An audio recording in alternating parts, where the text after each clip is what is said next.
Assalamualaikum warahmatullahi wabarakatuh. Bismillah, tawakkaltu ala Allah, la hawla wa la quwata illa billahil aliyyil azim. Ashhadu an la ilaha illallah, wahdahu la syarikalah, wa ashhadu anna Muhammadan abduhu wa rasuluh. Allahumma salli wa sallim ala sayyidina Muhammadin wa ala alihi wa ashabihi wa azwaji wa dzurriyyati wa atbihi ajma'in, amma ba'd. Saudara-saudara sekalian, kali ini kita akan coba baca pemikiran filsafat dari seorang tokoh, dari seorang filosof muslim yang lahir di Andalusia. Jadi ini dunia Islam Barat, ya, yang bernama Ibnu Tufail, Abu Bakar Muhammad Ibnu Tufail. Dia hidup pada antara tahun 1105 Masehi sampai 1185. Kalau secara generasi, ya satu generasi dengan Ibnu Rushd, ya, dan kebetulan dia juga ada di Andalusia. Baik, Ibnu Tufail, ini kita akan coba lihat beberapa poin pemikiran beliau. Ya. Ada satu kisah, satu roman yang dia tulis, ya. Nah, karya ini yang kemudian menjadi inti paparan dari beberapa pemikiran filsafatnya. Dia menulis sebuah kisah, judulnya adalah Hayyu bin Yaqzan.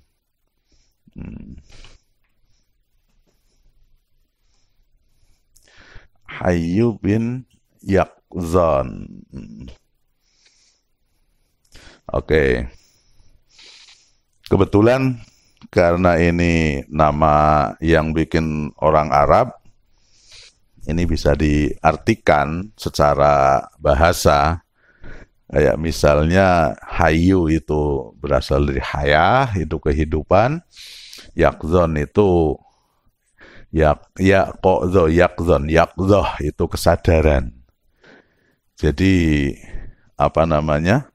Tapi lagi-lagi sebetulnya kalau bicara nama sih nggak usah dicari terjemahannya, karena nama itu yang penting punya arti tafaul kalau dalam hadis Nabi gitu. Oke deh, ini nama gitu aja, selesai. Baik, nanti susah kalau sampean mau nyari makna, dan saya punya pengalaman itu. Kalau nama-nama kayak nama saya yang nama Indonesiawi, dicari akar kata. Saya dulu pada fase di mana saya senang belajar bahasa Arab, maka semua nama tak cari akar katanya dalam bahasa Arab, kan itu kan. Coba misalnya Anda bayangkan sajalah, Anda dengarkan ini. Nama saya siapa? Supriyanto misalnya. Supri. Supri ini kalau dicari dalam bahasa Arab ya nggak ada kan, karena itu jelas itu termnya term Jawa, kan itu kan. Cuman ketika saya belajar tasrifan awal, Supri itu kan sa ba ro Supri, atau dari so fa ro sufer. Sufer itu asfar, asfar itu kuning, kan itu kan.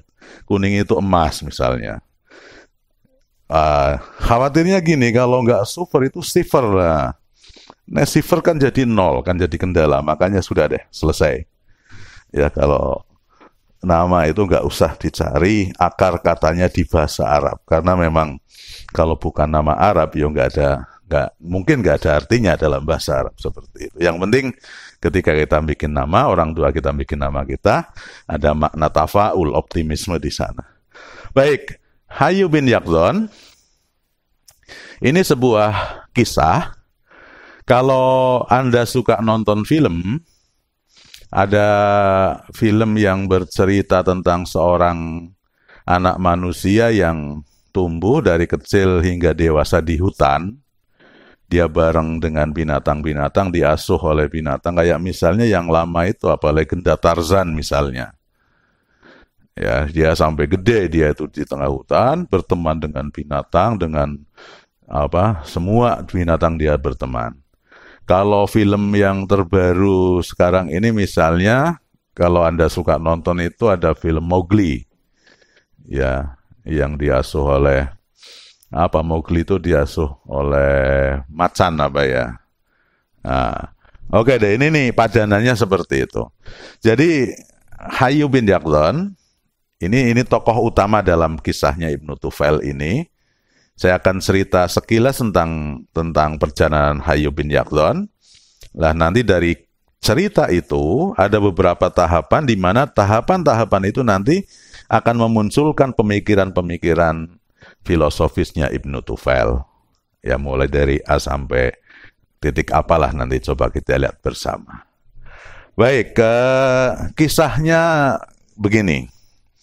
Hayyu bin Yaqdhan. Hayyu bin Yaqdhan ini Alkisah dia adalah seorang bayi yang kalau versi yang paling masyhur adalah karena Hayyu bin Yaqdhan menceritakan ada dua versi kemunculan bayi Hayyu bin Yaqdhan ini.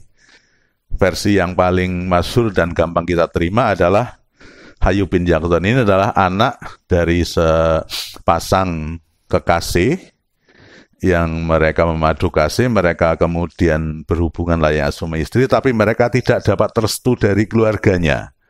Biasa kisah-kisah klasik itu restu itu terkait dengan perbedaan status sosial.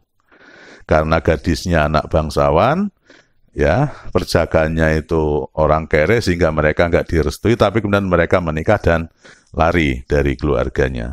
Mereka melahirkan anak dan kemudian anaknya, ya karena takut ketahuan oleh keluarganya dibuang,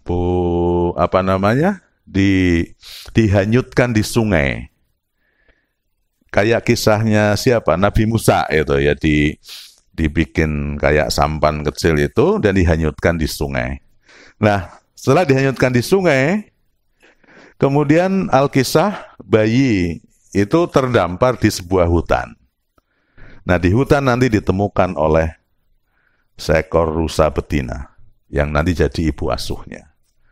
Ya, ini versi yang pertama. Ada versi yang kedua, ya, tapi ini versi sekedar untuk hasanah aja, di mana Ibnu Tufail pengen mengatakan bahwa dahulu kala ada filosof-filosof kaum naturalisme yang punya pendapat bahwa Hayyu bin Yaqdhan itu adalah anak alam, ya bukan anak manusia. Dia manusia tapi lahir dari alam. Ceritanya gimana? Dulu ada pemikir-pemikir, ada filosof yang punya keyakinan itu, tapi sekarang kelihatannya sudah nggak ada. Ya. Jadi di filsafat kuno ada kelompok orang yang kemudian meyakini manusia itu bisa lahir dari alam. Ceritanya gimana? Ceritanya ada sebuah lokasi di tepi sungai. Kalau di India di tepi sungai Gangga itu luarnya sangat subur. Ya ada sebuah gua di sana sehingga di dalam gua itu kemudian kadar airnya bagus, udaranya sangat-sangat ideal sehingga bisa lahir makhluk hidup di situ. Nah, salah satunya adalah Hayyu bin Yaqdhan.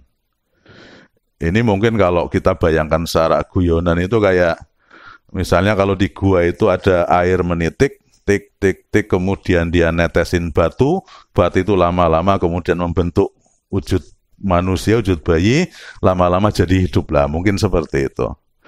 Oke, ini hanya sekedar nek bahasa kita mungkin go rame-rame gitu ya. Artinya ada deh dulu orang yang punya keyakinan seperti itu. Tapi sampai sekarang pun, sampai titik sekarang pun, bahkan ahli-ahli sains sekalipun tetap masih belum bisa merumuskan kelahiran manusia kok dari proses alam atau proses sains katakanlah. Sains sementara sebatas membantu kelahiran manusia kan dengan bayi tabungnya, dengan apanya masih sebatas itu. Makanya orang bikin robot semirip apapun, ya semirip manusia apapun, tetap sampai sekarang belum bisa untuk kemudian jadi manusia seperti itu. Oke, pada intinya gini, Hayyu bin Yaqdhan terdampar, bayi Hayyu ini terdampar di tepi hutan. Kemudian ditemukan oleh seekor rusa betina. Jadi karena kisah fabel, Yo, ente-ente nggak usah bertanya, kok iso rusa kemudian mengasuh? Ya pokoknya bisa aja karena ini kisah fiksi kan itu kan. Kisah fiksi, kisah fabel, kisah binatang kayak film lah. Oke. Rusa betina mengasuh Hayyu Pinjakton. Lah, nanti proses pengasuhan ini mulai dari tahap 1, perjalanan kehidupannya dimulai Hayyu Pinjakton ini. Ya, setelah ketemu dengan si rusa betina ini. Nah, tahapan-tahapan ini nanti yang kita akan coba lihat. Mulai dari tahapan atau fase kehidupan pertama Hayyu, ya, mungkin bisa kita kategorikan tahap pertama itu tahap ketika umur balita lah itu, atau antara 1 sampai 7 tahun kisarannya. Apa yang terjadi pada usia-usia ini? Hayyu Pinjakton diajari sama ibu asuhnya banyak hal. Dia diajari untuk eksis, diajari untuk berjalan, diajari berkomunikasi, diajari banyak hal. Bertahan hidup, makan, minum, mencari makan, ya, istirahat, dan ini dia diajari itu. Dia belajar dari alam. Nah, di usia balita ini dia sudah mulai ada terbangun semacam kesadaran. Ini yang tadi saya bilang, yakzon, yakzoh itu kan kesadaran. Jadi kesadaran manusia dengan potensinya, dengan akal pikirannya, yang kita maksudkan itu, lah Hayyu Pinjakton representasi itu. Nah, usia balita dia banyak hal dia pelajari. Ya, hal-hal yang empirik terutama tadi saya bilang. Nah, dia mulai sadar bahwa dia bisa berlari seperti serigala berlari, ya, dan larinya juga kalau secara visual nanti ente bisa itu tonton film Mowgli itu bagaimana dia berlari balapan dengan serigala, balapan dengan kansil, dengan apa, ya niru mereka. Jadi tangan kanannya berfungsi seperti kaki depan dari binatang yang lain, seperti itu. Oke, mungkin visualnya seperti itu. Nah, tapi ada satu kesadaran penting di fase ini. Dia melihat teman-temannya, dia melihat binatang yang lain, dia nengok kulitnya, ternyata ada perbedaan antara dia dengan mereka. Binatang lain kulitnya rata-rata berbulu, sementara dia tidak. Ya. Kemudian beberapa binatang punya taring. Dia punya taring, tapi taringnya kok tidak seperti serigala, tidak seperti yang lainnya. Jadi ada kesadaran itu bahwa saya makhluk yang berbeda dengan mereka. Titik awalnya itu. Baru kemudian naik ke fase berikutnya di usia kisaran 7 tahun. Nah ini. Pada saat usia 7 tahun, dari kesadaran awal tadi, dia mulai berpikir, saya bareng dengan serigala, saya bareng dengan harimau, bareng dengan singa, bareng dengan sapi, bareng dengan rusa, dengan hewan-hewan hutan itu. Tapi saya kok beda dengan mereka, kulit saya beda. Dan ada satu titik yang barangkali kita bisa pahami dengan baik. Ada sesuatu yang berbeda di mana setiap hewan, setiap binatang, coba kalau ente cermati, binatang itu rata-rata yang namanya alat vitalnya, kemaluannya, itu letaknya kan di area yang privat gitu, yang tersembunyi kan itu kan. Kayak kambing misalnya diapit oleh 2 kakinya dan pantat dan ini di bawah kan itu kan. Nah, ketika dia nengok dirinya, dia telanjang. Ternyata dia punya alat vital. Saya enggak tahu persis. Mungkin kalau usia 7 tahun kelihatannya masuk akal. Ya mungkin Anda juga bisa muhasabah kira-kira dulu usia berapa sih kita bisa ngerti bahwa kita punya sesuatu, kita punya namanya alat vital itu ya. Dalam bahasa Jawa kita punya bisa membedakan antara jari telunjuk dengan alat vital kita misalnya, itu usia mungkin ya 7 tahunan lah itu. Ya, bahwa jempol dengan kelingking itu beda, kelingking dengan titik kita itu beda, itu mungkin usia itu.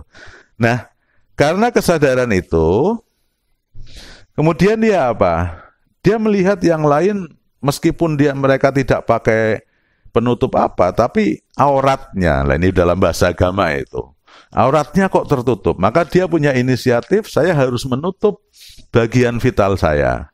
Di samping untuk rasa malu, karena rasa malu juga untuk untuk kesehatan, agar terlindungi. Maka kemudian dia berinisiatif, pertama dia pakai daun-daunan, dia pakai itu untuk nutupi. Setelah sekian lama, daun kok cepat kering, sehari kering, sobek. Nah, dia cari yang lebih awet, kulit kulit pohon yang nyaman, yang tipis dia pakai, tapi nggak nyaman. Akhirnya Akhirnya dia punya inisiatif, ketika ada temennya yang mati, dia kuliti untuk kemudian dia bikin pakaian menjadi menutup auratnya, menutup bagian vitalnya. Ini di fase ini. Nah, fase 1 dan 2 bisa kita lihat ya. Fase 2 mulai belajar tentang pakaian. Fase pertama tadi belajar makan dan minum, berjalan dan lain-lain. Ya, fase 1 dan 2 ini fase yang kita lihat, ini fase-fase empirik lah gitu ya.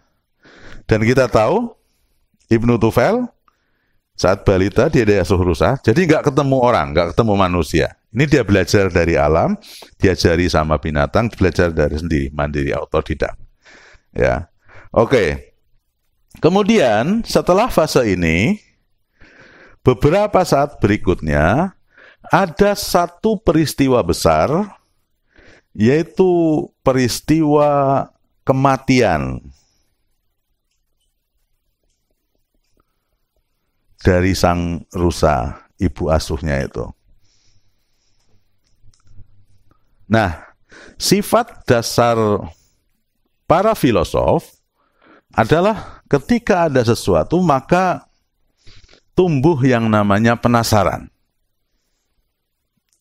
Ini yang perlu saya sampaikan, bahwa salah satu watak dasar filsafat ya, adalah rasa ragu. Ya, biasanya kata-kata pujangga itu kata kunci ragu ini kan sering dipakai. Udah pokoknya ragukan segalanya, ragukan bahwa matahari itu terbit dari timur, ragukan bahwa kita ini benar-benar ada, jangan-jangan ini hanya bayang-bayang, ragukan bahwa kalau Anda makan terus kenyang, ragukan semuanya kan itu kan. Ini nih, kalau dalam bahasa Arab itu asyak. Ini kata kunci. Dan ini penting dalam dunia filsafat. Karena orang kalau nggak pernah ragu, ya ragu ini berarti penasaran, ya rasa ingin tahu, ya. Kalau nggak pernah ragu, maka dia nggak akan pernah berjalan. Nah, cuman memang ya dalam dunia filsafat, keraguan ini keraguan yang ekstrim, keraguan yang luar biasa, tapi juga di samping keraguan yang luar biasa itu, ini asyaknya juga asyakul manhaji dalam bahasanya Imam Ghazali itu. Ragu tapi ragu yang terkonsep. Sebab kalau tidak manhaji, bahaya. Ini di dalam realitas nanti begitu. Nah, kebanyakan kita kadang-kadang kalau suruh meragukan kan gampang. Tapi mencari jawabannya itu yang sulit. Ini kadang-kadang kita begitu. Ini mungkin yang terjadi dengan teman-teman yang kalau kita cerita misalnya ada orang belajar filsafat terus pokoknya semua diragukan. Benar enggak sih ajaran sholat dalam Islam itu seperti ini? Jangan-jangan yang diperintahkan Nabi itu bukan sholatnya, tapi tanha anil fasya' wal munkar. Yang penting orang jadi baik misalnya. Jangan-jangan. Lah, seringkali orang jadi trouble, seringkali terjadi kegaduhan karena orang berhenti di ragunya ini. Setelah ragu, dia tidak mencari jawabannya. Lah makanya kata Imam Ghazali dan teman-teman filosof yang lain, oke, ragu, tapi tolong ragunya ragu yang memang terstruktur, terkonsep. Kamu boleh meragukan apa aja, tapi tolong setelah itu juga dicari jawabannya, bukan mandek di ragu. Ini nih prosesnya seperti itu. Oke deh, kembali ke tadi.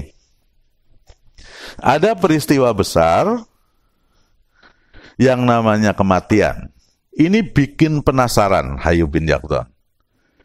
Bagaimana nggak penasaran ibu asuhnya rusa betina itu yang tadinya bisa berlari, yang tadinya bisa bercanda, yang tadinya bisa bicara, bisa tertawa, bisa makan, tiba-tiba dia diam. Yang tadinya badannya hangat, tiba-tiba dingin, nggak bersuara, nggak bernafas, pokoknya mati kan itu kan. Maka rasa penasaran ini, lain ini, yang khas dari dunia filsafat adalah ketika seorang penasaran, maka dia akan teliti lebih lanjut. Iki ada apa kan itu? Nah, benar, karena penasarannya setelah diodak-adik, ya, ditaboki, diciwiti, tidak nyaut, tidak apa, dia ambil kesimpulan, oke deh, saya harus meneliti ini, apa yang terjadi. Apa yang dia lakukan? Dia autopsi, dia bedah itu rusa betina tadi, dia cari. Iki jangan-jangan ada organ tubuh yang hilang, sehingga yang menyebabkan kok dia jadi diam, nggak bisa bicara. Dicari organ tubuh yang mana yang hilang, ternyata masih utuh semuanya, organ tubuh fisiknya itu. Kakinya masih 4, tulang-tulangnya masih utuh, ada empedu, hati, dan jeroannya, ususnya juga masih ada, masih lengkap semua, kok bisa kan itu kan. Belum dapat jawaban dari satu peristiwa operasi ini, autopsi ini, kemudian dia penasaran, nunggu beberapa saat, ada teman binatang lain yang meninggal, ketika masih hangat, langsung dia otopsi, dia bedah. Sampai pada saatnya dia sampai pada titik kesimpulan. Jadi ketika proses sakaratul maut, ya lepasnya roh dari jasad, ya mulai kan biasanya ada titik di mana biasanya mulai kalau Anda bisa mencermati prosesi orang yang sakarat meninggal itu, ademnya kan mungkin dari kaki mulai sampai nanti ketika cek sampai sini kan itu kan. Biasanya prosesnya kan seperti itu. Nah, dia menemukan bahwa ada satu rongga, bukan organ tubuh ya, ada satu rongga di mana itulah titik akhir, tadinya hangat kemudian tiba-tiba dingin. Tapi di situ itu tidak ada organ tubuh fisik yang hilang. Nah, dia menyimpulkan ini berarti ada sesuatu yang oncat kan itu kan, yang pergi dari jasad ini. Nah, ini jawaban sementara begitu. Nah, apa sesuatu itu? Sesuatu itu pasti bukan sesuatu yang fisik sifatnya, karena nyatanya yang fisik semuanya lengkap kan itu kan. Jantungnya masih, hatinya masih, empedunya masih, tulang belulangnya masih, ususnya ada, matanya masih ada, kakinya lengkap, semua lengkap. Berarti itu sesuatu yang bersifat non-bendawi kan itu. Nah, maka dari sini peristiwa ini nanti bisa dipahami bahwa Ibnu Tufail melontarkan sebuah keyakinan bahwa kehidupan kita ini memang sifatnya dualistik. Ada dualisme kehidupan. Kita ini terdiri dari unsur roh dan unsur jasad. Nah, buktinya apa? Buktinya tadi itu, ya, Ibnu Tufail, Hayyu bin Yaqdhan melakukan autopsi mayat, beberapa mayat, dicari organ tubuh fisiknya nggak ada, berarti yang namanya roh ini memang bukan benda, bukan materi. Dan inilah yang menjadi penyebab peristiwa adanya kematian.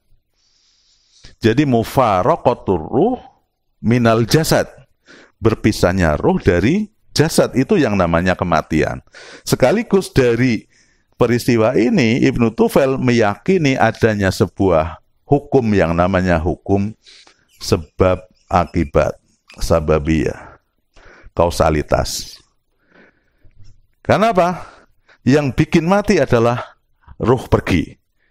Berarti peristiwa kematian pasti ada sebabnya, kan itu. Nah, ini sebab akibat. Ada dua teori besar yang dimunculkan di sini. Jadi dualisme kehidupan ruhan wa jasadan, kemudian bahwa ada sabab wa musabab, kausalitas. Ya, kausalitas itu dan hubungan antara sebab dengan musabab adalah hubungan necessary, hubungan kepastian yang menjadi prinsip dasar dari pengembangan ilmu nantinya. Dan ini sifat dasar kekhasan dari para filosof rasionalisme Islam lah, katakanlah seperti itu. Sama dengan Ibn Rus kemarin itu.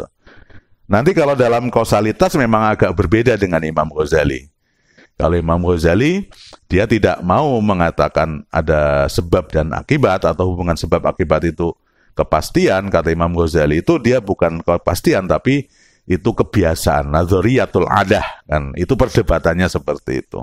Oke, ini dari peristiwa kematian rusa betina dia temukan dua teori besar ini. Kemudian fase berikutnya, fase keempat, ya, setelah peristiwa ini sudah mulai serius kan, sudah mulai filosofis kan itu. Fase keempat ada satu perkembangan di mana Hayyu bin Yaqdhan ini mulai mencermati alam semesta. Ini di usia-usia jelang 30-an. Jadi mulai mateng ini pemikirannya. Ya, ada yang mengatakan 28 tahun, ya kisaran 30-an tahun lah. Ini gambaran perkembangan kehidupan manusia. Dia lihat alam semesta, dia lihat alam sekitar, dia tertarik dengan yang terjadi di semesta, dia tertarik dengan yang ada di sekitar. Ada keteraturan di sana. Kalau dalam bahasa Al-Quran itu jelas, ya, la syamsu yambaghi laha an tudrikal qamar walal lailu sabiqun nahar. Aturan main siang dan malam begitu gamblang. Bulan dan matahari rotasinya juga sedemikian rupa. Ya, bumi yang kita huni juga gini. Nah, dari pencermatan ini, dari pengamatan ini, dia bilang, ini nggak mungkin terjadi dengan sendirinya. Ini pasti ada kekuatan yang mengaturnya. Ada kekuatan yang menciptakannya. Nah ini. Sehingga dia bilang, siapa kekuatan itu? Kalau kayak saya, nggak mungkin manusia kok. Saya manusia berarti nggak mungkin saya bisa bikin bintang, bikin matahari. Ini kayak Nabi Ibrahim dalam Al-Quran ketika dia mencari Tuhan. Jangankan bikin matahari, mendekat saja kita nggak bisa kan itu. Jangankan memperjalankan bulan, mau ke sono aja kita susahnya minta ampun kan begitu. Berarti kekuatan itu maha dahsyat. Siapa itu? Itulah Tuhan. Itulah Allah kalau dalam bahasa agama. Maka di fase keempat ini kita bilang Ibnu Tufail menegaskan bahwa Hayyu bin Yaqdhan dengan kekuatan akal pikirannya, dia bisa menemukan adanya Tuhan. Dan Tuhan itu harus esa, harus tunggal. Sebab kalau ada duanya, Tuhan kok ada dua, maka yang terjadi nanti kegaduhan, kekisruan. Seperti itu. Ini ma'rifatullah, mengenal Tuhan yang esa dengan cara tadi, dengan berpikir, merenung, dan lain sebagainya. Ini yang kalau dalam filsafat para pemikir yang lain dikatakan sebagai dalil wujudillah. Ya, argumentasi rasional tentang keberadaan Allah. Sekaligus Hayyu bin Yaqdhan, Ibnu Tufail dalam hal ini ingin menegaskan bahwa dengan akal kita, ya kita nggak diajari siapapun, dengan akal pikiran kita, asal akal pikiran kita standar sehat, standar waras, maka dia akan bisa mencapai tadi, mengetahui adanya Tuhan. Oke.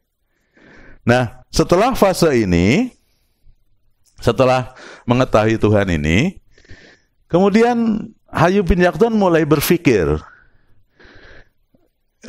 berarti Tuhan yang mengelola semesta ini, Tuhan yang menciptakan saya, ya, Tuhan yang menggerakkan planet-planet yang ada, yang menciptakan binatang, yang membuat keteraturan di semesta ini. Terus mulai bertanya dia, bagaimana caranya saya bisa berkomunikasi dengan Tuhan? Bagaimana caranya saya bisa mengadu kepada Tuhan? Bagaimana saya bisa bersimpuh di hadapannya? Dan dia mulai berpikir, dia kangen, dia rindu. Nah, terus apa yang dia perbuat? Dia berpikir, dia merenung, ya, dia mungkin pergi ke satu lokasi, ke tepi pantai atau ke tepi sungai, dia melihat alam, dia melihat ombak, dia melihat gunung, dia melihat apa. Dia merasakan betul bahwa ada kehadiran Tuhan di sana. Ya. Dia merasakan betul dengan merenung, dengan berpikir tentang kebesaran Tuhan, dia bisa merasakan kedamaian. Dia berkontemplasi, dia merumuskan ini tadi, bahwa ketika saya kangen dengan Tuhan, maka saya harus merenung, saya harus bertadabbur, saya harus berkontemplasi. Nah, inilah produk akal manusia, berkontemplasi. Baik, sampai titik ini kita bisa pahami perjalanan Hayyu bin Yaqdhan yang murni rasio, murni akal manusia. Ya. Karena Hayyu bin Yaqdhan belum ketemu orang lain. Belum ketemu dengan manusia yang lain. Sehingga bahwa apa yang dia temukan adalah murni dari hasil perenungannya. Dan ini yang pengen ditunjukkan oleh Ibnu Tufail, bahwa akal manusia punya kemampuan yang luar biasa. Sehingga kalau dalam peta filsafatnya, ya, Ibnu Tufail membuat pemetaan bahwa Hayyu bin Yaqdhan ini adalah representasi dari akal kita, akal manusia. Akal kita kalau dibiarkan, kalau kemudian dibiarkan dalam arti tidak diajari, tidak kemudian diulang sama manusia yang lain, tidak membaca wahyu, tidak ketemu kitab suci, sampai titik ini dia bisa menembus, bisa iman adanya Tuhan, katakanlah seperti itu. Nah, nanti pada perjalanan berikutnya kita akan sampaikan bahwa Hayyu bin Yaqdhan setelah dewasa, jadi tadi udah umur 28 sampai 35 tahun, 35 lah sampai 40-an, dia sudah menemukan Tuhan. Sudah asyik ketika dia kangen, dia berkontemplasi, dia bertakwa, dia berkhalwat, kan itu kan. Dan dia merasakan kasihkan yang luar biasa di situ. Sampai nanti pada saatnya, di usia itu dia kedatangan tamu. Kebetulan di Pulau Seberang, di sana ada 2 tokoh agama. Ya. Yang satu adalah Absal. Ini ada 2 orang tokoh. Yang kedua adalah Salman. Ada yang mengatakan Salman, ada yang mengatakan Salaman. Oke, it's okay, ini nama aja. Nanti kalau keliru tinggal dikoreksi. Tadi tokoh pertama kita adalah Hayyu bin Yaqdhan. Jadi dalam cerita ini ada 3 orang ini, 3 sosok, 3 tokoh. Siapa Absal, siapa Salman? Dua-duanya adalah ahli agama. Ya. Hanya saja concern masing-masing berbeda. Absal ini ahlul batin. Kalau Salman dia ahlu asy-syariah.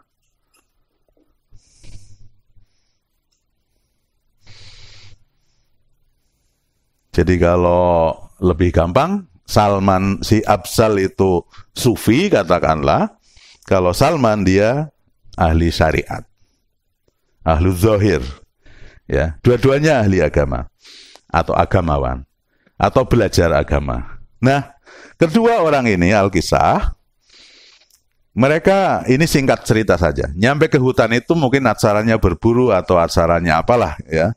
Tapi yang jelas mereka kemudian datang ke hutannya Hayyu bin Yaqdhan, kemudian bertemu dengan Hayyu, ya, bertemu dengan Hayyu bin Yaqdhan, ya karena Hayyu bin Yaqdhan pertama kali ketemu dengan manusia, Setelah dia dewasa, tentu saja dia ya kesadaran kemanusiaannya akan muncul. Oh, ini ada makhluk yang sama dengan saya, berarti saya sebetulnya adalah komunitasnya mereka, tapi dia belum bisa berbahasa. Maka yang pertama kali dilakukan adalah Afzal dan Salman ngajari Hayyu bin Yaqzan berbahasa manusia, berkomunikasi.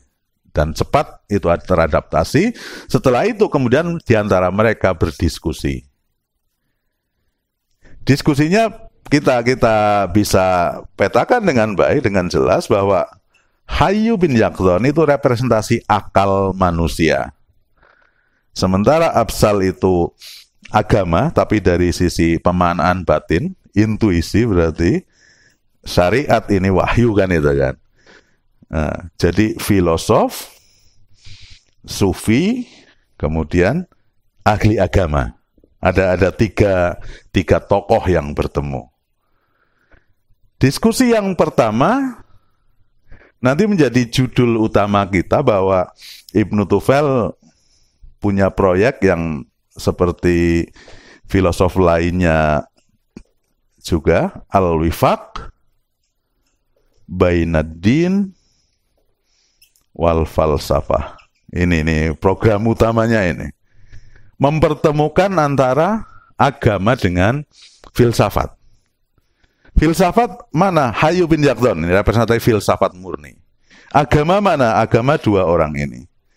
Titik pertemuannya apa? Mereka bercerita. Hayyu bin Yaqzan, karena dia pertama kali ketemu manusia, dia semangat bercerita. Afzal, Salman, saya itu punya perjalanan yang menarik. Dari kecil yang tadi saya ceritakan itu.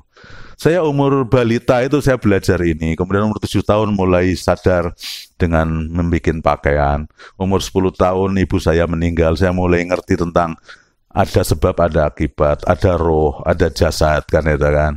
Setelah itu kemudian umur 20-an tahun lebih saya mulai sampai puncaknya kemudian sadar akan adanya Tuhan. Dan sementara ini ketika saya kangen untuk bersimpu di hadapan Tuhan, saya melakukan ini. Kata si Afzal, kata Salman, mereka jelaskan, oke, kami punya agama, namanya agama Islam. Islam juga ngajari kita hal-hal yang tadi kamu ceritakan. Dan itu dasarnya wahyu. Islam ngajari kita bagaimana bertahan hidup. Islam ngajari kita bagaimana hidup bersih. Islam ngajari kita bagaimana makan yang baik. Ya. Islam ngajari kita bagaimana berpakaian. Itu hal-hal yang 1 dan 2 tadi. Dan itu ada di dalam Al-Quran dan juga di dalam hadis yang disampaikan oleh Kanjeng Nabi. Ya. Semuanya ada di sana. Sampai kemudian agama kami mengajarkan bahwa ada Tuhan, ada Allah yang harus kita sembah dan kita imani keberadaannya. Allah itu wujud. Nah, berarti sama kan itu kan? Agama dengan wahyu itu sama. Nah terus, apa perbedaannya? Nah, kata Afzal, kata Salman, bedanya gini, Hayyu. Kalau di kami, di agama kami, kalau ada diajarkan namanya ritual-ritual peribadatan.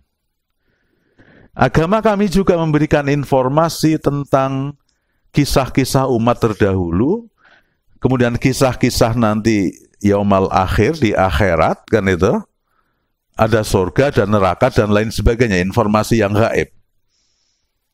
Jadi, dan ini tidak didapatkan oleh Hayyu dari akal pikirannya tadi. Ya. Sehingga pemetanya ini jadi gamblang. Bahwa dalam filsafatnya Ibnu Tufail, dia memetakan kemampuan akal sampai mana sih? Sampai al-idrak biwujudillah, menemukan adanya Tuhan, mengimani keberadaan Tuhan. Cuman setelah itu sudah selesai. Kangen iya, bahwa dia meniscayakan pengen berkomunikasi, pengen takorup, pengen mendekat iya. Cuman caranya mendekat, caranya takorup, ini yang kemudian dibawa oleh dua tokoh besar kita ini atas nama agama. Artinya ada hal-hal yang memang menjadi area khasnya agama. Akal tidak bisa ngakses ke sana. Ini nih pertemuan agama dengan wahyu seperti itu. Nah, wahyu ada yang menjadi prerogatif wahyu, katakanlah seperti itu. Apa itu? Yang pertama tadi saya bilang al-ibadat, ritual peribadatan. Kemudian yang kedua al-akhbar, ya, anil akhirah, cerita-cerita tentang akhirat. Ini menjadi prerogatif agama juga. Ibadah maksudnya apa? Ibadah itu informasi tentang tadi, ritual, tentang tata cara. Kata Absal, kata Salman, Hayu, kalau kamu kangen dengan Allah, dengan Tuhan, ini loh Islam ngajarin ada yang namanya sholat. As-sholawat al-maktubah, sholat wajib itu yang 5 kali sehari, subuh, zuhur, asar, maghrib, isya. Ada sholat-sholat an-nawafil, sholat sunnah, mulai dari tahajud dan lain sebagainya. Ada puasa, ada haji, kan itu kan. Nah, ini semua ritual peribadatan ini teknisnya, ya, tata caranya itu menjadi prerogatif dari informasi yang sifatnya tauqifi dari wahyu. Makanya saya bilang kalau udah bicara tentang tata cara sholat, tata cara puasa, tata cara beribadah secara umum, kita, ya, akal kita nggak bisa ngotak-atik. Yang namanya ruku, Allahu Akbar, ruku itu ya bungkuk ke depan. Anda nggak bisa kemudian, apa namanya, karena misalnya kan ada ini pihak-pihak yang ngibadah terus nggak terasa berat, itu kemudian kayaknya ganjarannya kurang piye kan itu kan. Terus dia bilang kayaknya ganjarannya kan lebih banyak deh kalau rukuknya itu kemudian bukan bungkuk ke depan tapi kayang ke belakang misalnya. Nggak bisa, akal kita nggak bisa masuk ke sana. Seperti misalnya puasa kan juga gitu. Ada yang pengennya lebih ringan, puasa itu digeser toh, nggak subuh sampai maghrib, tapi maghrib sampai subuh misalnya. Itu lebih manusiawi dalam tanda kutip kan itu kan. Nah, jadi manusiawi. Kalau bisa diperpanjang nggak apa-apa deh, asar sampai subuh atau asar sampai duha, saya mau kan itu kan. Karena relatif kalau malam kan dibawa tidur selesai kan, asumsinya begitu. Tapi kata agama kita, khalas yang namanya ritual peribadatan itu tata caranya adalah given. Kanjeng Nabi bersabda, "Shollu kama ra'aitumuni usolli." Seperti itu. Jadi dengan prinsip ini kita nggak perlu kemudian pada saatnya kita mengolok-olok misalnya agama-agama lain. Ya, ada satu fase kadang teman-teman itu ketika masih dulu kecil masih lewat sebuah gereja, di gereja kan orang sering nyanyi-nyanyi itu puji-pujian apa. Itu piye ngibadah kok nyanyi-nyanyi misalnya. Atau misalnya di pura atau di vihara atau di mana itu persembahan apa itu, ya ada teman-teman kita kan gitu, itu Borobudur itu apa, Borobudur itu pusat kemusyrikan misalnya. Kemusyrikan itu harus dihancurkan. Nah ini nggak bisa kita nyoroti agama lain kok dengan standar kita, itu nggak bisa. Bahwa mungkin menurut kita yang paling benar iya, yang lain harus kita ajak iya, tapi tidak kemudian kita semena-mena kemudian, apalagi di Indonesia yang NKRI, yang majemuk kan itu kan, yang plural, ya ada Kristen, ada Katolik, ada Hindu, ada Buddha, yang otomatis mereka punya ritual peribadatan.